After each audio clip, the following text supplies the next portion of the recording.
Apakah kita siap menurunkan seluruh elemen penambang? Sekali lagi yang saya hormati pihak TNI Polri, mohon segera berkoordinasi dengan pimpinan perhutani agar masa tidak berlarut-larut dan semakin panas, untuk segera berkoordinasi, dan kami minta konfirmasi kehadiran pimpinan perhutani.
Halo kawan-kawan, Assalamualaikum warahmatullahi wabarakatuh. Jumpa lagi di dapur kajian kita, dapur yang turut berkomitmen mencerdaskan kehidupan berbangsa. Kali ini kita akan mengupas-upas seputar penambangan rakyat, ya. Dimana penambangan rakyat di Indonesia ini usianya sudah sangat tua, bahkan sebelum Indonesia merdeka. Saat ini ada harapan baru soal penambangan rakyat, karena ini menjadi salah satu isu penting yang diakomodir dalam Undang-Undang Minerba nomor 3 tahun 2020 yang merupakan revisi dari Undang-Undang nomor 4 tahun 2009 tentang minerba. Lantas apa sih urgensitas penambangan rakyat ini? Oke, Asosiasi Penambang Rakyat Indonesia atau APRI yang merupakan rumah besar bagi para penambang rakyat di Indonesia yang berdiri sejak 24 Agustus 2014 di Kaliurang, Yogyakarta, hari ini mengkonsolidasikan bahwa sudah terbentuk 34 DPW di 34 provinsi dan 360 DPC di kabupaten kota seluruh Indonesia, dan terbentuk juga 1000 kelompok, kurang lebih 1000 kelompok penambang yang menaungi kurang lebih 3,6 juta penambang rakyat Indonesia. Dari 3,6 juta penambang rakyat ini, 1,2 juta adalah khusus penambang emas dan sisanya adalah mineral lainnya. Data yang diklaim APRI dalam setahun, emas pertambangan rakyat seluruh Indonesia ini masih mayoritas ilegal, itu penghasilannya sampai 120 ton emas per tahun. Ini artinya melampaui Freeport, ya, lebih dari Freeport, yang mana Freeport setahun penghasilannya masih di bawah 100 ton gitu. APRI menganalisis setiap satu penerbitan izin pertambangan rakyat atau IPR maka akan membuka potensi sekitar 500 lapangan kerja baru. Artinya satu IPR juga bisa meningkatkan pendapatan asli daerah PAD berupa pajak retribusi sekitar 1-2 miliar per tahun. Dan jika mengutip pernyataan Ketua Umum DPP APRI, Insinyur Gatot Sugiharto, bahwa jika diakumulasi para penambang emas seluruh Indonesia ini mampu berkontribusi sekitar 20 triliun per tahun kepada negara seandainya penambangan emas itu legal, ya. Dan itu menurut Ketum APRI itu hal yang realistis. Sementara saat ini negara kita masih kerugian karena kehilangan potensi, karena penjualannya black market dari para penambang, dan itu masuk ke negara-negara luar, dan negara kita baru bisa membeli dari perusahaan-perusahaan luar ya, padahal itu emas Indonesia sendiri gitu. Betapa kita dirugikan, penghasilannya melampaui emas Freeport begitu ya. Penambangan emas rakyat ini sungguh potensi yang luar biasa apabila negara kita mampu mengeluarkan regulasi dan melegalkan gitu. Kontribusi ini akan masuk ke Indonesia, ke negara Indonesia, dan penjualan emasnya pun tentu masuk di BUMN yang mengelola tentang mineral logam mulia ini seperti Antam ya, nanti penjualannya bisa masuk ke Antam. Sementara perusahaan seperti Antam ini hari ini kan tidak bisa membeli emas langsung dari para penambang karena emasnya masih ilegal itu ya. Itu salah satu kerugian negara kita ketika hari ini belum bisa meregulasi, melegalkan penambangan emas rakyat.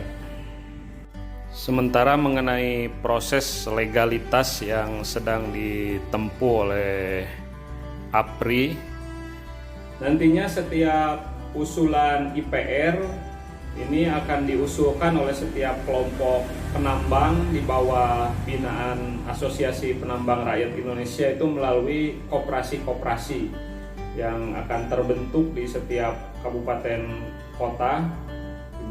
Nantinya akan terbentuk mungkin ribuan koperasi tambang rakyat, dan dari sini mungkinlah mimpi Bung Hatta tentang terwujudnya koperasi yang dapat menggerakkan roda ekonomi rakyat ya, yaitu koperasi penambangan rakyat, di mana para penambang rakyat ini tidak harus disubsidi oleh pemerintah, cukup diberikan ruang yang legal, aman, dan bertanggung jawab juga terhadap lingkungan, maka para penambang rakyat ini akan balik berkontribusi melalui pajak retribusi kepada negara gitu. Artinya ini potensi yang luar biasa, mengingat negara kita ini sangat kaya dengan keanekaragaman sosial, budaya, flora dan fauna, dan juga keanekaragaman mineral ya, kaya mungkin itu di dunia, sehingga penambangan rakyat ini harus menjadi perhatian kita semua. Artinya negara harus hadir di tengah-tengah penambang rakyat, dan mungkin di tengah pandemi seperti ini menjadi salah satu solusi bahwa rakyat menciptakan sendiri lapangan kerja dan bahkan nantinya bisa berkontribusi kepada negara ketika negara bisa mengeluarkan regulasi melegalkan penambangan rakyat.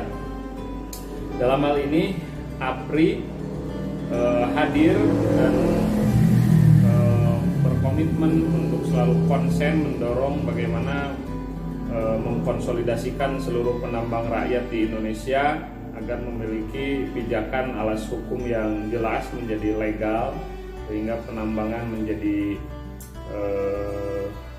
aman, nyaman, mendapatkan pembinaan dan pengawasan dari negara, juga punya tanggung jawab terhadap lingkungan dan keselamatan kerja tentunya ya. Sementara harapan kami penegakan hukum di penambangan rakyat ini menjadi panglima terakhir. Yang dikedepankan adalah pembinaan, toh ini adalah rakyat sendiri ya, bukan warga asing gitu. Dan ini sesuai dengan amanat Undang-Undang 1945 pasal 33 ayat 3 bahwa bumi, air, dan kekayaan alam yang terkandung di dalamnya dikuasai oleh negara dan dipergunakan sebesar-besarnya untuk kemakmuran rakyat Indonesia.